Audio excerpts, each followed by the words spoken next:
Cinema സമരവും തർക്കവും പുതിയ തലത്തിലേക്ക് നീങ്ങുകയാണ്. എമ്പുരാൻ സിനിമയ്ക്ക് തിരിച്ചടിയാകുന്ന നീക്കവുമായി ഫിലിം ചേംബർ രംഗത്ത് വന്നിരിക്കുന്നു.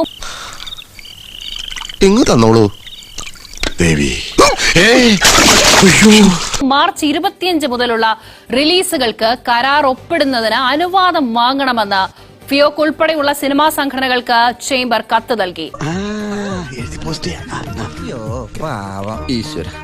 മാർച്ച് 27-ന് എമ്പുരാന്റെ റിലീസ് പ്രഖ്യാപിച്ചിരിക്കെയാണ് നടപടി. 27-ന് സൂചനാ പണിമുടക്ക് നടത്താനാണ് നീക്കം.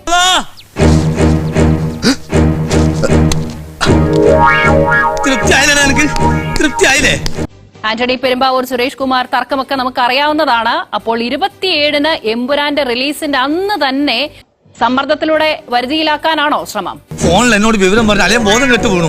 ആന്റണി പെരുമ്പാവൂരും സുരേഷ് കുമാറുമായിട്ടുള്ള തർക്കം അത് ഒരുപക്ഷെ സംഘടനകൾ തമ്മിലുള്ള വലിയൊരു യുദ്ധത്തിലേക്ക് തന്നെ നീങ്ങുന്നു എന്നുള്ളതാണ് ഇപ്പോൾ ഈ വാർത്തയിൽ കൂടെ വെളിവാകുന്നത്. കേന്ദ്ര ധനമന്ത്രി പ്രത്യേകിച്ചും ഈ സിനിമ മാർച്ച് 27 എമ്പുരാന്റെ റിലീസ് നേരത്തെ തന്നെ പ്രഖ്യാപിക്കപ്പെട്ടതാണ്. മാർച്ച് 25-ന് ശേഷമുള്ള സിനിമാ റിലീസുകൾ, ആ സിനിമ റിലീസുമായി ബന്ധപ്പെട്ട തിയേറ്ററുകാർ അതോടൊപ്പം തന്നെ വിതരണക്കാരും അടക്കം ഉള്ള അവർ കരാറിൽ ഏർപ്പെടേണ്ടതുണ്ട്. എനിക്ക് ഫീൽ ചെയ്തിട്ടൊന്നുമില്ല, അതോർത്ത് വിഷമിക്കണ്ട. അത്തരം കരാറിൽ ഏർപ്പെടുന്നുണ്ടെങ്കിൽ അത് ചേംബറിന്റെ അനുവാദം വാങ്ങി വേണം എന്നുള്ളത് കൃത്യമായിട്ട് അത് എമ്പുരാൻ എന്ന സിനിമ റിലീസിനെ ലക്ഷ്യം വെച്ചുകൊണ്ടാണ് ചേംബറിന്റെ നീക്കം എന്നുള്ളത് വ്യക്തമാണ്. ഞാനൊന്നും കാണുന്നില്ല, ഇപ്പൊ കാണാമോ?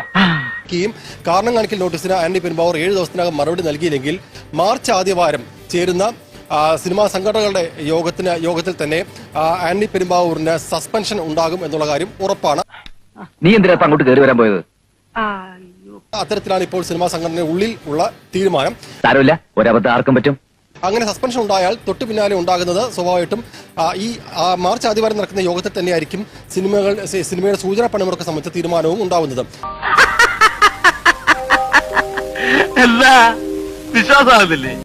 ആന്റണി പെരുമ്പാവൂരിനെയും മോഹൻലാലിനെയും അടക്കം സമ്മർദ്ദത്തിൽ കൊണ്ടുവന്ന കാര്യങ്ങൾ നേടിയെടുക്കുക എന്നുള്ളതാണ് ഇപ്പോൾ സിനിമാ സംഘടനകൾ ലക്ഷ്യമിടുന്നത്.